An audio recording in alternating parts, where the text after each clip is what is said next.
Hello students, welcome back to YouTube channel Virat education academy. आज के इस वीडियो में हम 10th क्लास की हिस्ट्री के चैप्टर नंबर 1 यूरोप में राष्ट्रवाद का उदय, इसके कुछ इम्पोर्टेंट क्वेश्चन आंसर आपके साथ शेयर करेंगे, डिस्कस करेंगे। तो शुरू करते हैं आज का वीडियो। तो पहला क्वेश्चन देख लेते हैं। फ्रांस में फ्रांसीसी क्रांति के बाद क्या बदलाव किए गए? फ्रांसीसी क्रांति के बाद फ्रांस में केंद्रीकृत प्रशासनिक व्यवस्था की बुनियाद रखी गई, यानी सेंट्रलाइज्ड एडमिनिस्ट्रेटिव सिस्टम, और उसने अपने क्षेत्र में आने वाले सभी नागरिकों के लिए समान कानून बनाए, यानी कि जो जो उस सेंट्रलाइज सिस्टम की ज्यूरिसडिक्शन में एरियाज आ रहे थे या जो लोग रह रहे थे, उन सब के लिए एक ही कानून बनाया। जो इंटरनल एक्सपोर्ट और इंपोर्ट के शुल्क थे एक स्टेट से दूसरे स्टेट, वो सब ख़त्म कर दिए गए, सारे टैक्सेस ख़त्म कर दिए गए, और मानक भार एवं नाप की समान प्रणाली अपनाई गई, यानी पूरे एरिया में एक ही भार और नाप की एक ही सिस्टम जो है अपनाया गया। अगला क्वेश्चन है, फ्रांसीसी क्रांति के पीछे क्रांतिकारियों का क्या उद्देश्य था? तो मेन उद्देश्य था उनके पीछे जो निरंकुश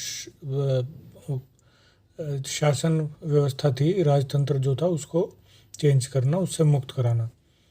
फ्रांसीसी क्रांति के पीछे क्रांतिकारियों का मुख्य उद्देश्य यूरोप के लोगों को निरंकुशवाद से मुक्त कराना था तथा यूरोप के अन्य लोगों को राष्ट्र बनने में सहयोग करना था। तो एक जो है राष्ट्र राज्य बनाना उनका मेन उद्देश्य था, और जो निरंकुश शासन चल रहा था, राजतंत्र चल रहा था, उससे मुक्त कराना उनका मेन उद्देश्य था। नेक्स्ट क्वेश्चन है, राजा बनने के बाद नेपोलियन द्वारा क्या बदलाव लाए गए? तो हालांकि नेपोलियन जो है राजशाही को, राजतंत्र को वापस लेकर आया, प्रजातंत्र को उसने ख़त्म किया, लेकिन उसने एडमिनिस्ट्रेटिव सिस्टम में काफ़ी बदलाव किए। उसको कुशल बनाने के लिए उसने काफ़ी कदम भी उठाए। राजशाही वापसी के माध्यम से नेपोलियन ने निसंदेह फ्रांसीसी राष्ट्र के लोकतंत्र को नष्ट कर दिया, यानी लोकतंत्र नष्ट कर दिया, वापस से राजतंत्र लेकर आया। लेकिन प्रशासनिक क्षेत्र में, यानी एडमिनिस्ट्रेटिव एरिया में, उसने पूरी व्यवस्था को अधिक तर्कसंगत यानी लॉजिकल और कुशल बनाने के लिए, स्मूथ बनाने के लिए क्रांतिकारी सिद्धांतों का समावेश किया। अगला क्वेश्चन है, नेपोलियन व्यापारियों और छोटे स्तर के उत्पादकों के लिए कैसे लाभदायी था? तो वस्तुओं के व्यापारी और छोटे स्तर के उत्पादकों ने विशेष रूप से महसूस करना शुरू किया कि एक जैसे कानून लागू हो गए, भार और नाप मानक एक जैसे रूल जो है पूरे एरिया में लागू हो गए, पूरे स्टेट में, तथा एक सामान्य राष्ट्रीय मुद्रा लागू हो गई। और इन्हीं सब कदमों की वजह से वस्तुओं और पूंजी के एक क्षेत्र में आदान प्रदान को आसान बनाया जा सकता है। तो ये उनके लिए लाभकारी सिद्ध हुआ। फ्रांसीसी शासन के प्रति आम लोगों की प्रतिक्रिया क्या थी? तो फ्रांसीसी शासन के प्रति आम लोगों की प्रतिक्रिया मिलीजुली थी। उसमें कुछ लोग उसे प्रसन्न भी थे, कुछ लोग नाराज भी थे। नाराज इसलिए थे क्योंकि वो पूरे यूरोप में इस शासन को फैलाना चाहते थे, तो उसके लिए उन्होंने क्या किया, ज़बरदस्ती जो है फौज में भर्ती शुरू की, और सारा जो है फौज में बजट बढ़ाना शुरू किया। तो उस वजह से आम लोग कुछ नाराज भी थे। प्रारंभ में हॉलैंड और स्विट्जरलैंड जैसे कई स्थानों पर फ्रांसीसी सेना का स्वागत किया गया, लेकिन यह उत्साह शीघ्र ही वैमनस्य यानी नाराजगी में बदल गया, क्योंकि यह स्पष्ट हो गया कि नई प्रशासनिक व्यवस्था राजनीतिक आज़ादी के साथ आगे नहीं बढ़ रही है। तो वो शासन और अपना कंट्रोल और बढ़ाने के लिए काम करने लगा। तो इसलिए जो है मिलीजुली प्रतिक्रिया थी। नेक्स्ट क्वेश्चन है, 1815 में किस प्रकार की रूढ़िवादी शासन व्यवस्थाएं स्थापित की गई? 1815 के रूढ़िवादी शासन व्यवस्था में आलोचना और असहमति बर्दाश्त नहीं की जाती थी, तथा निरंकुश शासन की वैधता को चुनौती देने वाली गतिविधियों पर अंकुश लगाने की कोशिश की गई। अखबारों, पुस्तकों, नाटकों, गानों और जिनमें स्वतंत्रता एवं मुक्ति के विचार परिलक्षित होते थे, उन पर नियंत्रण रखने के लिए सेंसरशिप लगाए गए। तो ये रूढ़िवादी शासन व्यवस्थाएं थी जो लागू की गई ताकि उस व्यवस्था को बदलाव जो है वो ना किया जा सके और लोग उसके खिलाफ इकट्ठे ना हो जाएं। इटली के एकीकरण में मेच्छिनी की क्या भूमिका थी? इटली के एकीकरण में मेच्छिनी की भूमिका बहुत ही महत्वपूर्ण थी। उसका मानना था कि ईश्वर ने राष्ट्रों को मानव जाति की प्राकृतिक इकाइयों के रूप में कल्पना की थी। अतः इटली छोटे राज्यों एवं साम्राज्यों का पैबंद नहीं हो सकता, उसे एक बड़ा राष्ट्र राज्य बनना होगा। इसे एक राष्ट्र के गठबंधन के अंतर्गत संयुक्त गणराज्य के रूप में स्थापित होना है। यह उसका विचार था, इसी को लेकर के वो इटली के एकीकरण की दिशा में उसने महत्वपूर्ण भूमिका निभाई। नेक्स्ट क्वेश्चन है, प्रशा ने जर्मनी के विकास के लिए क्या किया? तो जर्मनी में राष्ट्र निर्माण प्रक्रिया से प्रशा राज्य की शक्ति का प्रदर्शन हुआ, यानी राष्ट्र निर्माण का जो आंदोलन चल रहा था, प्रशा ने उसको लीड किया। नए राज्य ने जर्मनी की मुद्रा, बैंकिंग, कानून एवं न्याय प्रणाली के आधुनिकीकरण पर काफ़ी बल दिया। तो मेन जो लीडर था, जो प्रशा थी, जो प्रशा एक जर्मन स्टेट है, तो उसी ने उस आंदोलन को लीड किया। 1830 में यूरोप द्वारा सामना की गई किन्हीं 3 आर्थिक तंगियों का वर्णन करो। तो ये 3 आर्थिक तंगी निम्नलिखित हैं। पूरे यूरोप में जनसंख्या में अत्यधिक वृद्धि हुई, इससे बेरोजगारी बहुत बढ़ गई और रोजगार युक्त व्यक्तियों से ज़्यादा बेरोजगार बहुत ज़्यादा थे। ग्रामीण क्षेत्रों की जनसंख्या शहरों के आकर्षण में शहरों के स्लम में बसने लगे। तो शहरों की ओर ग्रामीण जनसंख्या आकर्षित हुई, तो वो जगह तो थी नहीं इतनी, पैसा भी नहीं था, तो जाके स्लम में बसने लगे। कस्बों के छोटे उत्पादकों को इंग्लैंड में बने सस्ते मशीन विभिन्न निर्मित आयातों से कड़ी प्रतियोगिता का सामना करना पड़ा। यानी इंग्लैंड में जो सामान बनता था वो सस्ते दाम पर आयात हो जाता था, तो जो छोटे उत्पादक थे उनको बड़ा कंपटीशन हो गया। खाद्य कीमतों में वृद्धि तथा खराब फसल ने व्यापक रूप से दरिद्रता को, यानी भूखमरी और गरीबी को बढ़ावा दिया। ये 3 मेन समस्याएं यानी आर्थिक तंगियां 1830 में यूरोप में रही। अगला क्वेश्चन है, रूढ़िवाद क्या था? इस विचारधारा की प्रमुख विशेषताएं बताएं। रूढ़िवाद एक राजनीतिक दर्शन या विचारधारा थी। रूढ़िवादी मानते थे कि राज्य और समाज की स्थापित पारंपरिक संस्थाएं जैसे राजतंत्र, चर्च, सामाजिक ऊंच नीच, संपत्ति और परिवार को बनाए रखना चाहिए। यानी वो पुराने रीति रिवाज और जो सिस्टम बने हुए थे वही, उन्हीं में विश्वास रखते थे, उनको बदलना नहीं चाहते थे। फिर भी अधिकतर रूढ़िवादी लोग क्रांति से पहले के दौर में वापस नहीं जाना चाहते थे। नेपोलियन द्वारा आरंभ किए गए परिवर्तनों से उन्होंने जान लिया था कि आधुनिकीकरण राजतंत्र जैसी पारंपरिक संस्थाओं को मजबूत बनाने में सक्षम था।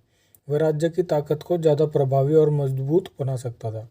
यानी वो राजतंत्र के तो फेवर में थे, लेकिन वो चाहते थे कि डेवलपमेंट भी हो।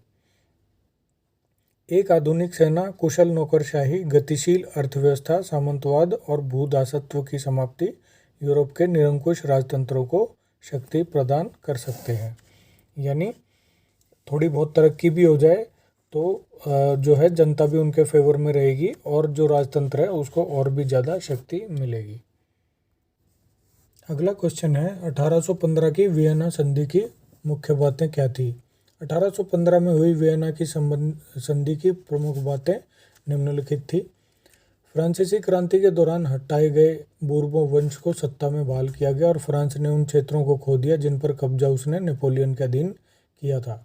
यानी नेपोलियन जब राजा था और जिन क्षेत्रों पर फ्रांस ने कब्जा किया था उनको उस संधि में जो है उस संधि के अनुसार उन क्षेत्रों को छोड़ना पड़ा।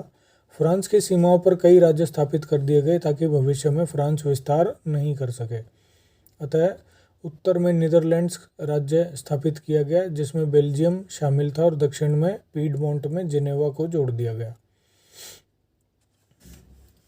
प्रशा को उसकी पश्चिमी सीमाओं पर महत्वपूर्ण नए क्षेत्र दिए गए जबकि ऑस्ट्रिया को उत्तरी इटली का नियंत्रण सौंप दिया गया। मगर नेपोलियन ने 39 राज्यों का जो जर्मन महासंघ स्थापित किया था वो वैसे का वैसा ही बनाए रखा गया। पूर्व में रूस को पोलैंड का एक हिस्सा दे दिया गया जबकि प्रशा को सैक्सनी का एक हिस्सा प्रदान कर दिया गया। इन सब का मुख्य उद्देश्य उन राजतंत्रों की आज़ादी था जिन्हें नेपोलियन ने बर्खास्त कर दिया था। साथ ही यूरोप में एक नई रूढ़िवादी व्यवस्था स्थापित करने का लक्ष्य भी था। तो ये मुख्य बातें थी 1815 की वियना की संधि की। नेक्स्ट क्वेश्चन है, यूरोप के अन्य भागों में राष्ट्रवाद के प्रसार के लिए फ्रांस कैसे उत्तरदायी था? जब फ्रांस की घटनाओं का समाचार यूरोप के विभिन्न शहरों में पहुंचा तो छात्र तथा शिक्षित मध्य वर्गों के अन्य सदस्य जैकोलिन क्लबों की स्थापना करने लगे। तो फ्रांस की क्रांति से वो प्रभावित हो गए। उनकी गतिविधियों और अभियानों ने उन फ्रेंच सेनाओं के लिए रास्ता तैयार कर दिया। तो जो फ्रेंच सेना फ्रांस में क्रांति के बाद पावर में आ गई, तो बाकी के यूरोप में जो फ्रांस की घटनाओं से जो प्रभावित लोग थे, उन्होंने उन फ्रेंच सेनाओं के लिए एक बेस तैयार कर दिया।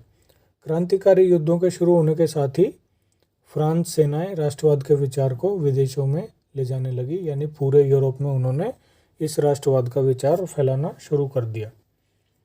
हैब्सबर्ग साम्राज्य पर संक्षिप्त टिप्पणी लिखिए। तो हैब्सबर्ग क्या था? ऑस्ट्रिया हंगरी पर शासन करने वाला हैब्सबर्ग साम्राज्य कई अलग अलग क्षेत्रों और जनसमूहों को मिलकर बनाया गया था। हैब्सबर्ग साम्राज्य में लॉम्बार्डी और वेनेशिया जैसे इतालवी भाषीय प्रांत भी थे। हंगरी में आधे लोग मैग्यार भाषा बोलते थे, जबकि बाकी लोग विभिन्न बोलियों का प्रयोग करते थे। गलीसिया में कुलीन वर्ग पोलिश भाषा बोलता था। तो ये मेन जो है छोटे छोटे 2-3 पॉइंट हैं जो हैब्सबर्ग की आपके बारे में आपको बताते हैं। नेक्स्ट क्वेश्चन है, बाल्कन क्षेत्र में राष्ट्रवादी तनाव क्यों उत्पन्न हुआ? तो बाल्कन क्षेत्र का एक बड़ा हिस्सा ऑटोमन साम्राज्य के नियंत्रण में था। ऑटोमन यानी जो मुस्लिम खलीफा के नियंत्रण में रहता है। बाल्कन क्षेत्र में रूमानी राष्ट्रवाद के विचारों के फैलने और ऑटोमन साम्राज्य के विघटन से स्थिति काफ़ी विस्फोटक हो गई, और यानी ऑटोमन साम्राज्य का विघटन होने लगा और रूमानी राष्ट्रवाद के विचार जो है फैलने लगे। बाल्कन क्षेत्र के विद्रोही राष्ट्रीय समूहों ने अपने संघर्षों को लंबे समय से खोई आज़ादी को वापस पाने के प्रयासों के रूप में देखा। अतः वे आज़ादी के लिए संघर्ष करते हुए तनावग्रस्त हो गए और बाल्कन क्षेत्र में राष्ट्रवादी तनाव उत्पन्न हो गया। किस प्रकार राष्ट्रवाद की अवधारणा फ्रांसीसी क्रांति की देन है? 1789 में फ्रांस एक ऐसा राज्य था जिसके ऊपर एक निरंकुश राजा का अधिकार था। फ्रांसीसी क्रांति के कारण बहुत परिवर्तन हुए। उसके कारण प्रभुसत्ता राजतंत्र से निकलकर फ्रांसीसी नागरिकों के समूहों में आ गई, यानी प्रजातंत्र की तरह। इस क्रांति ने यह घोषणा की कि अब लोगों द्वारा राष्ट्र का गठन होगा और वे ही इसका निर्यात तय करेंगे। अगला क्वेश्चन है, किन्हीं 3 स्थितियों का वर्णन करें जो ब्रिटिश राष्ट्र राज्य के गठन की ओर ले गई। तो ये 3 स्थिति ये निम्नलिखित हैं। ब्रितानी द्वीप समूह यानी ब्रिटिश द्वीप समूह में रहने वाले लोगों, जो अंग्रेज, वेल्श, स्कॉट और आयरिश थे, उनकी पहचान एथनिक थी यानी निर्जातीय थी। इन सभी जातीय समूहों की अपनी सांस्कृतिक और राजनीतिक परंपराएं थी। जैसे जैसे आंग्लेय राष्ट्र की धन दौलत, अहमियत और सत्ता में वृद्धि हुई तो उनका प्रभुत्व भी बढ़ता चला गया और वो इन पर अपना प्रभुत्व जमाने में कामयाब हुए। एक लंबे टकराव और संघर्ष के बाद आंग्लेय संसद यानी एंग्लो संसद ने 1688 में राजतंत्र से ताकत छीन ली थी और इस संसद के माध्यम से एक राष्ट्र राज्य का निर्माण हुआ जिसका केंद्र इंग्लैंड बना। इंग्लैंड और स्कॉटलैंड के बीच एक्ट ऑफ यूनियन हुआ 1707 में, जिसके कारण United kingdom of great Britain यानी यूके का गठन हुआ। इससे इंग्लैंड व्यवहार में स्कॉटलैंड पर अपना प्रभुत्व जमा पाया। इसके बाद जो ब्रिटिश संसद थी उसमें आंग्लेय सदस्यों का दबदबा रहा और स्कॉटलैंड के जो ज़्यादातर लोग थे उनको अपनी वेशभूषा और जो है संस्कृति भी राष्ट्रगान टाइप सब छोड़ना पड़ा। अगला क्वेश्चन है, यूरोप में उदार राष्ट्रवाद का विकास कैसे हुआ? जैसे जैसे रूढ़िवादी व्यवस्थाओं ने अपनी शक्ति को बढ़ाने का प्रयत्न किया, यूरोप के अन्य अनेक क्षेत्रों में उदारवाद और राष्ट्रवाद को क्रांति से जोड़कर देखा जाने लगा। इटली और जर्मनी के राज्य, ऑटोमन साम्राज्य के सूबे, आयरलैंड और पोलैंड ऐसे ही कुछ क्षेत्र थे। इन सभी क्रांतियों का नेतृत्व शिक्षित मध्यम वर्गीय उदारवादी राष्ट्रवादियों ने किया। इनमें प्रोफेसर, स्कूली अध्यापक, क्लर्क और वाणिज्य व्यापार में लगे मध्य वर्गों के लोग जो है शामिल थे। इसी प्रकार यूरोप में उदार राष्ट्रवाद का विकास शुरू हुआ। अगला क्वेश्चन है, 19वीं शताब्दी के आरंभ में यूरोप में राष्ट्रीय एकता का विचार उदारवाद की विचारधारा के समकक्ष था। इस कथन का तर्कों के साथ समर्थन करें। यानी कि 19वीं शताब्दी के शुरू में जो यूरोप में राष्ट्रीय एकता का जो विचार था उसको किसके समान माना जाने लगा? उदारवाद की विचारधारा के समान। तो उदारवाद में क्या था? लिबर से व्युत्पन्न, जिसका अर्थ है मुक्त, यानी ये शब्द जो है लिबरल कह सकते हो आप, जिसका अर्थ है मुक्त यानी फ्री। कानून के समक्ष सबके लिए स्वतंत्रता और समानता के लिए खड़े होना, यह भी तर्क थे। सबकी सहमति से राजनीतिक सरकार, तो जो राजनीतिक सरकार वो बनाना चाहते थे, जो विचार था तो वो सबकी सहमति से था। सार्वभौमिक मताधिकार, यानी जितने वयस्क लोग हैं सबको मत देने का अधिकार, सबके लिए मत देने का अधिकार मिलेगा। फ्रांसीसी क्रांति राजशाही और पादरी संबंधी विशेषाधिकारों का अंत करने, संसद के द्वारा संविधान और प्रतिनिधि सरकार के लिए हुई। तो फ्रांसीसी क्रांति क्यों की गई?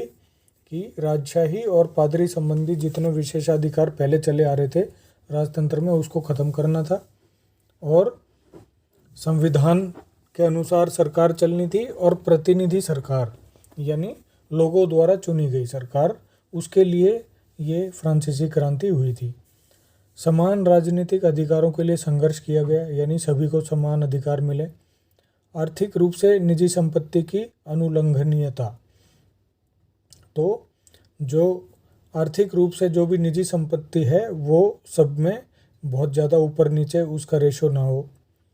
बाजारों की स्वतंत्रता और राज्य प्रतिबंधों को हटाना, यानी मार्केट पूरी फ्री हो जाए और उस पर जो भी प्रतिबंध लगा रखे हैं स्टेट ने या राज्य ने या सरकार ने, वो उनको हटा दिया जाए। तो ये सब तर्क थे। इसलिए जो है यूरोप की राष्ट्रीय एकता का जो विचार था तो वो उदारवाद की विचारधारा के लगभग एक जैसा ही था, उसके समान ही था। नेक्स्ट क्वेश्चन है, 1830 का दशक यूरोप में महान आर्थिक संकट के वर्ष थे। ये पहले भी बताया था, जिसमें 3 पॉइंट बताए थे, थोड़ा सा और डिटेल में देख लेते हैं। आर्थिक मंदी 1830 में आई। उस टाइम क्या स्थिति थी यूरोप में? तो पूरे यूरोप में जनसंख्या में बहुत ज़्यादा वृद्धि हुई, बेरोजगार बहुत ज़्यादा थे, रोजगार बहुत कम थे। ग्रामीण इलाकों की जनसंख्या भीड़ वाले स्लम में रहने के लिए शहरों में बसने लगी, क्योंकि शहरों की ओर आकर्षित होने लगे। उनको लगा कि वहाँ अच्छा कमाएंगे। कस्बों के छोटे उत्पादकों को इंग्लैंड में बने सस्ते मशीन निर्मित आयातों से कड़ी प्रतियोगिता का सामना करना पड़ा। तो छोटे उत्पादक थे वो, जैसे हाथ से उत्पादन करते थे या मैनुअल थे। इंग्लैंड में मशीन से बनता था, बड़े पैमाने पर उत्पादन होता था, इसलिए कॉस्ट कम थी, तो वो बहुत कम कीमत पर इंग्लैंड से सामान आयात होने लगा। तो छोटे जो उत्पादक थे उनको बहुत कड़ी प्रतियोगिता का सामना करना पड़ा उस वजह से। यूरोप के उन इलाकों में जहां अभिजात वर्ग अभी तक सत्ता का मजा उठा रहा था, यानी जो प्रोमिनेंट पावरफुल जो वर्ग था, किसान सामंती ऋणों और कर्तव्यों के बोझ तले संघर्ष कर रहे थे। तो वहाँ किसान क्या थे? सामंती ऋण, यानी साहूकारों द्वारा ऋण लिए गए और उसके चक्कर में, बेगारी के चक्कर में जो वो काम कर रहे थे, तो उसके लिए वो बहुत संघर्ष कर रहे थे। खाद्य कीमतों में वृद्धि हो गई थी। खराब फसल के साल ने जो है कस्बों और देश में व्यापक रूप से भूखमरी, गरीबी, दरिद्रता को बढ़ावा दिया। तो ये 5 पॉइंट हैं जो दर्शाते हैं कि 1830 में जो है महान आर्थिक संकट आया था। नेक्स्ट क्वेश्चन है, यूरोप में 19वीं सदी के दौरान नारी की छवि किस प्रकार राष्ट्र का रूपक बनी? विश्लेषण कीजिए। नारी की छवि राष्ट्र के रूपक के रूप में था। क्या पॉइंट थे? नारी की छवि राष्ट्र के रूपक के रूप में कलाकारों ने राष्ट्र को व्यक्ति के रूप में व्यक्त करने का उपाय निकाला। उस समय राष्ट्रों को नारी भेष में प्रस्तुत किया गया। राष्ट्र को व्यक्ति का जामा पहनाते हुए जिस नारी के रूप में चुना गया वह जीवन में कोई खास महिला नहीं थी।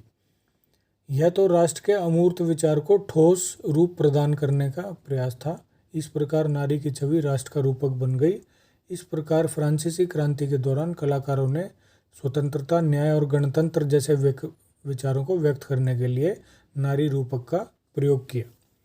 तो बेसिक क्या था, जो कलाकार थे, जो आर्टिस्ट थे, उन्होंने न्याय, गणतंत्र, स्वतंत्रता आदि जैसे विचारों को खुलकर व्यक्त करने के लिए एक रूपक के तौर पर नारी का प्रयोग किया गया या नारी की छवि का प्रयोग किया। अगला क्वेश्चन है, 18वीं-19वीं शताब्दी के दौरान राष्ट्रीयता की भावना के विकास में संस्कृति ने एक अहम भूमिका निभाई। उदाहरण के साथ कथन का समर्थन करें। तो संस्कृति की क्या भूमिका थी 18वीं व 19वीं शताब्दी के दौरान जो राष्ट्रीयता की भावना यूरोप में आई? राष्ट्र के विचार के निर्माण में संस्कृति ने एक अहम भूमिका निभाई। कला, काव्य, कहानी, किस्सों और संगीत ने राष्ट्रवादी भावनाओं को गढ़ने, व्यक्त करने और उन्हें फैलाने में अच्छा सहयोग दिया। भावनाओं, अंतर्दृष्टि और रहस्यवादी भावनाओं पर जोर दिया गया। उनका प्रयास था कि एक साझा सामूहिक विरासत की अनुभूति और एक साझा सांस्कृतिक अतीत को राष्ट्र का आधार बनाया जाए। यानी साझा यानी आपस में जो शेयर कर रहे हैं, जो विभिन्न एरिया के लोग हैं, वो एक मेन कॉमन सांस्कृतिक जो उनका अतीत था उसको एक राष्ट्र का आधार बनाए। उन्होंने क्षेत्र और विज्ञान के महिमा मंडन की आलोचना की। तो जो पर्टिकुलर क्षेत्र के लिए और विज्ञान का जो महिमा मंडन किया जा रहा था उसकी उन्होंने आलोचना की और संस्कृति को महत्व दिया। उन्होंने जर्मन दार्शनिक योहान गाटफ्रीड ने राष्ट्र की सच्ची आत्मा, लोकगीतों, जनकाव्य और लोक नृत्यों को लोकप्रिय बनाया। तो ये जो लोकगीत और लोक नृत्य वगैरह थे, इनको जो जर्मन दार्शनिक थे उन्होंने इनको लोकप्रिय बनाया। तो ये संस्कृति ने इस राष्ट्रीयता की भावना को फैलाने में काफ़ी अहम भूमिका निभाई। अगला क्वेश्चन है, इतालवी क्रांतिकारी के रूप में जूसेप्पे मैज़िनी की भूमिका का वर्णन कीजिए। उसकी क्या भूमिका रही जो इटालियन क्रांति थी उसमें? तो जूसेप्पे मैज़िनी ने इटली का एकीकरण करने में बहुत अधिक प्रयत्न किया। तो उसका विचार था कि इटली जो है वो कोई छोटा सा राज्य बनने के लिए नहीं है, बल्कि एक बड़ा जो है राष्ट्र बनने के लिए इटली है। उसे इटली के एकीकरण का आत्मबल कहा जाता है। उसने गैरिबाल्डी की सहायता से इटली में क्रांतिकारी कार्य करने के लिए यंग इटली आंदोलन आरंभ किया।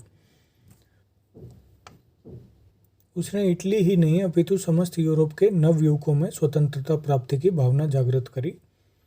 उसने 1848 ईस्वी में रोम पहुंचकर पोप से उसके पेपल राज्य को स्वतंत्र कराया। तो पोप के प्रभुत्व का जो राज्य था उसको स्वतंत्र कराया। उसके इस कार्य ने यूरोप के लगभग सभी राज्यों को पोप के धर्म के प्रभुत्व से स्वतंत्र होने के लिए प्रोत्साहित किया। जो दूसरे राज्य भी थे जो इस कारण उनमें भी एक भावना जाग गई कि हम भी पोप के धर्म के प्रभुत्व से स्वतंत्र होना चाहिए हमें भी। परंतु फ्रांस के सम्राट नेपोलियन तृतीय ने उसके साथियों को हराकर रोम तथा इटली पर पोप का पुनः अधिकार करवाया। चाहे अपने उद्देश्य में उसे पूर्ण सफलता प्राप्त नहीं हुई, लेकिन उसके प्रचार के फलस्वरूप बाद में कावूर को जनता का पूरा सहयोग प्राप्त हुआ। उसने अपने प्रयत्नों से उस यूरोप के लोगों को प्रोत्साहित किया कि वे अपने देशों की स्वतंत्रता के लिए सब कुछ न्यौछावर कर दें। तो उसने एक स्वतंत्रता का विचार जो है पूरे यूरोप में फैला दिया। इटली नहीं, पूरे यूरोप में उसने ये विचार फैलाया और वो इसलिए उसको कहा जाता है कि इटालवी क्रांतिकारी के रूप में बहुत ही महत्वपूर्ण भूमिका उसने निभाई।